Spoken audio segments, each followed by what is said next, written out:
ನಂಜನಗೂಡಿನ ಶ್ರೀಕಂಠೇಶ್ವರ ದೇವಾಲಯದ ಸುಮಾರು 37 ಹುಂಡಿಗಳಲ್ಲಿ ಒಂದೇ ತಿಂಗಳಲ್ಲಿ 2,11,00,000ಕ್ಕೂ ಹೆಚ್ಚು ಆದಾಯ ಗಳಿಸಿದೆ.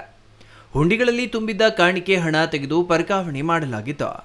ಈ ಬಾರಿಯ ದೇವಾಲಯದ ವರ್ಗಾವಣೆ ಹಣವನ್ನು ಬ್ಯಾಂಕ್ ಆಫ್ ಬರೋಡಾ ನಂಜನಗೂಡು ಶಾಖೆಗೆ ವರ್ಗಾಯಿಸಿದ ಹಿನ್ನೆಲೆ ಬ್ಯಾಂಕ್ ಸಿಬ್ಬಂದಿ, ಮಹಿಳಾ ಸ್ವಸಹಾಯ ಸಂಘಗಳ ನೂರಾರು ಮಹಿಳೆಯರು ಮತ್ತು ದೇವಾಲಯದ ಸಿಬ್ಬಂದಿ ಹುಂಡಿ ಎಣಿಕೆಯಲ್ಲಿ ಭಾಗಿಯಾಗಿದ್ದರು.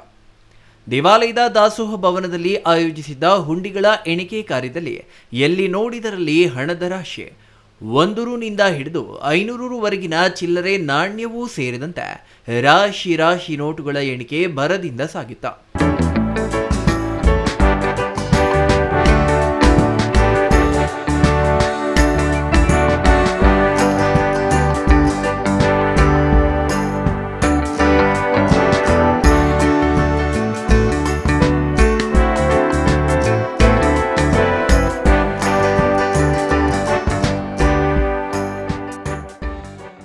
ಈ ಬಾರಿ ವರ್ಗಾವಣೆಯಲ್ಲಿ ಸುಮಾರು 2,11,48,728 ರೂಪಾಯಿಗಳ ದಾಖಲೆ ಮೊತ್ತದ ಜೊತೆಗೆ 58 ಗ್ರಾಂ ಚಿನ್ನ, 2 ಕೆಜಿ 500 ಗ್ರಾಂ ಬೆಳ್ಳಿ ಸೇರಿದಂತೆ 46 ವಿದೇಶಿ ಕರೆನ್ಸಿ, ನಿಷೇಧಿತ 500 ಮತ್ತು 2,000 ಮುಖಬೆಲೆಯ ಹಳೆಯ ನೋಟುಗಳು ಸಂಗ್ರಹವಾಗಿರುವುದು ವಿಶೇಷ.